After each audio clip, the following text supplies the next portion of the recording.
is Forsyth County Sheriffs Precinct. So today we'll be doing a tour of one day of a deputy sheriff's life. So we will go over with him and understand the challenges, what they face on a day-to-day. When the day starts, what is the debriefing happens? The debriefing is when we come on shift. It's basically we get to meet our partners, our beat partners in different beats that we may not get to see while patrolling because we're busy in our beats. And what happens is in that briefing, we get briefed on what happened to the shift prior to us, what happened 2 days before, what happened in the shift prior that we need to know, important information such as what activities took place in the previous shift, if we need to be aware of a certain person, maybe a violent person or something of that nature to protect our citizens. And we take that very much in count as we like to be proactive in the community, and we want to take every single chance to make sure that our citizens are safe and sound. What we'll do is we'll get with the lieutenant's sergeant, and they should be able to give you a overview of our daily operations.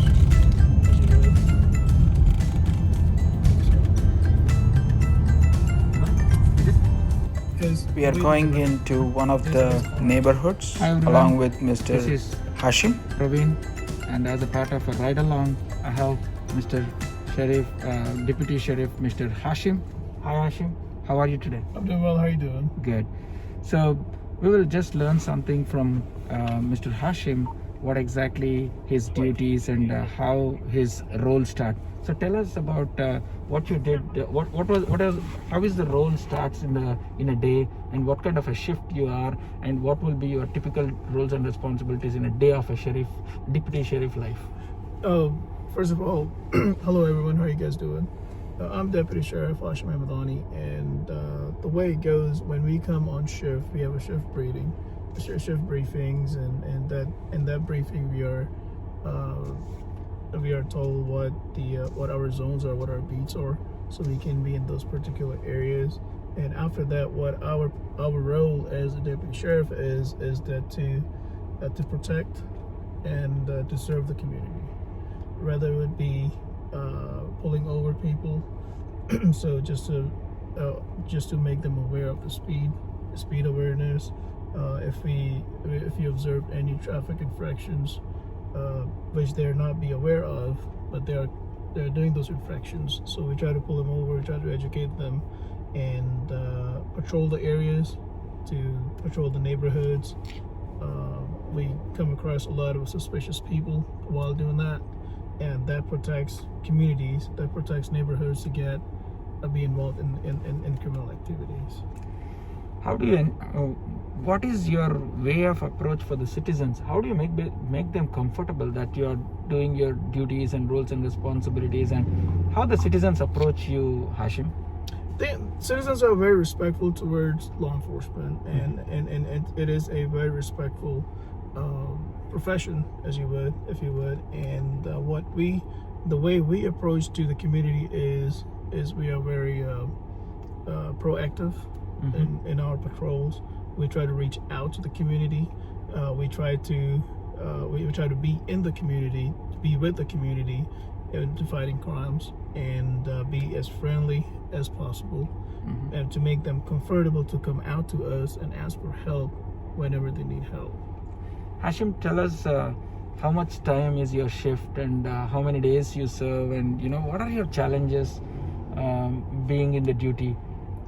We have each shift consists of 12-hour shifts, and currently I am assigned to the night shift, which is a B shift, which is considered as a B shift. I was an A shift before, which was day shift, and each shift is 6 p.m. to 6 a.m. and the day shift is 6 a.m. to 6 p.m. So we have that 12-hour lapse. We do a lot of proactive patrols. We go to the community, we go to neighborhoods, like we were riding earlier, as I was explaining, riding around, making that awareness that we are safe, because we are there to protect and serve you. If you need us, please do not hesitate to contact us. We're here for you, and we are here with you in every step we take. So Hashim, how the area is divided? Right now we are in the South Forsyth County. So what is your area? How the area is divided, and tell us more about how the calls happen and what kind of signals you get from the center or from your peers or from, that sort of a thing. Well, what happens is once we are on shift, we are assigned beats. So we have zones like North Zone and South Zone. In North Zone there are beats, and South Zone there are beats. South Zone, if you go into a beat which is consist of I'm pretty sure you know Patel Brothers and yeah, Hashim got an alarm now, right now. And we are responding to an alarm call at a bank. Robert Lincoln William 9925 or Now we are going in the stable gate. Is he coming?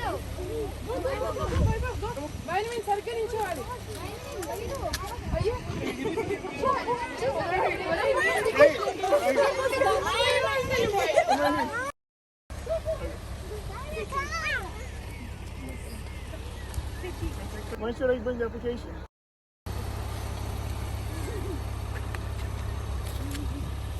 Yeah. Guys, how do you feel about talking to the deputy sheriff here? We proud of them. Because of them, the county is safe and secure. Awesome. Hey Hashim, again, now we are in the Bethelview Road. So, whenever you are going to pull a person, what are the things he has to do? Not do's or don'ts. Well, whenever someone gets pulled over, first just keep your hands visible. Keep your hands where a deputy or an officer can observe the hands. Okay. Even put him on the steering wheel so he knows both hands are visible. And if, let's say, if you want to get your license out, just let them know where your license is located. Okay. And you are going to reach for your license. And Hashim, most of the time when the sheriff or deputy sheriff is going front or back, do you think that citizens can cross you and go, or do they have to wait until you go if they are in your speed limits? What does that? How do you tell while them? I'm driving?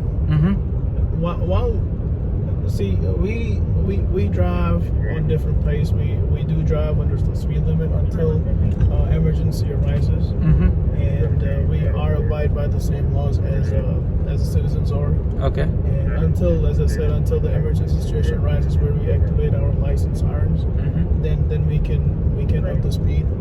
And if I'm going on the right lane, which is a slow lane, and the speed limit is 45, and if I'm going 40, you can pass me. Okay. Awesome. Thank you. Which is still under the law. What kind of calls you attend on a daily basis? We have different call volumes. Sometimes we go from burglary progress to possible suspicious person, suspicious vehicles, possible intoxicated driver, and we do a lot of calls. We do also do a lot of medical calls where a cardiac arrest might be in question, and when we get there, we perform CPR if needed. And to perform CPR, we have to go through CPR training as well. And so the prime motto is to protect and serve and save lives if possible. Awesome, Hashim. Hashim, tell me, suppose, let's say you are going and someone is texting in front. So, will you be able to, pull him to the side, or do you have any checks and balances? As Georgia is hands-free law, we are abide by the law. If we see someone, we can have that as a probable cause to pull someone over, and it's at officer's discretion if they want to issue a citation or give it as a written or verbal warning, and see what works for the best of the situation. Okay, thank you. So what is the speed tickets, right? So you will get a number on the speed ticket. So what are the different things quickly on your mind for if you pull over? What is the number you give, or is there any? Just a citizen want to know what kind of pullover gets what ticket.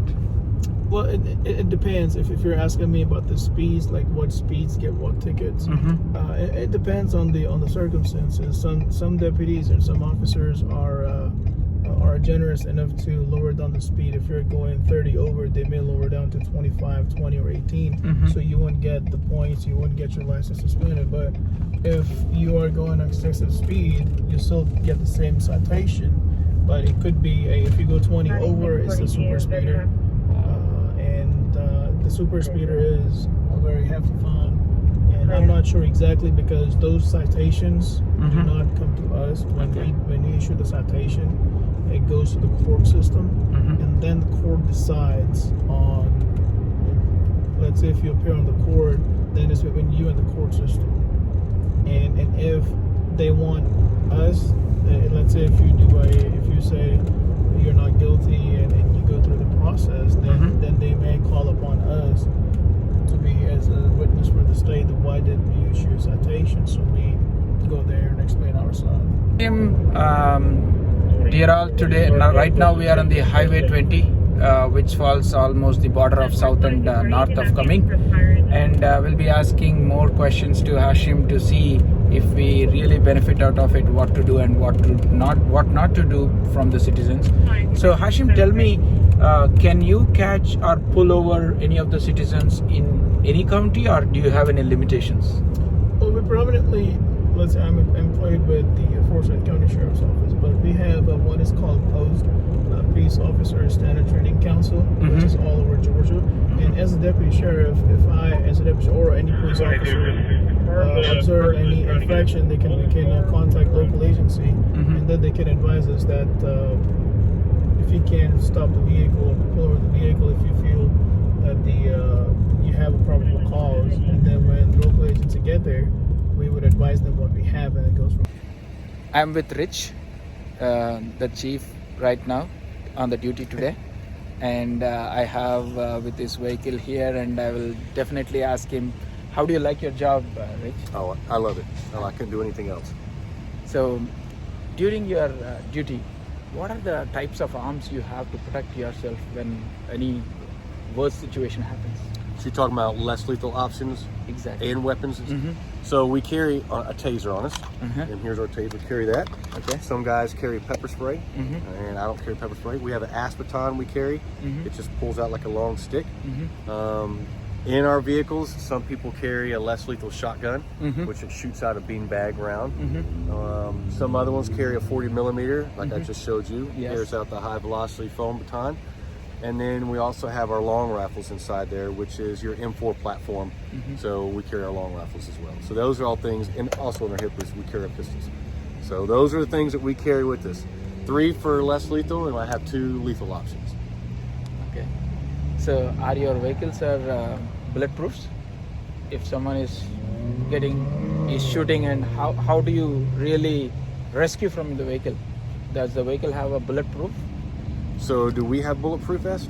Yeah, I'm wearing one now. Okay. Right? And then the one that was back here that I showed you, this is the one variations.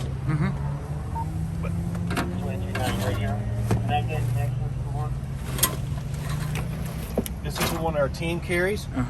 So that's the one we carry. There's another couple of different variations of soft body plates. The sheriff has bought us throwover vests to protect the deputies on the street, so I'll show you what that one looks like.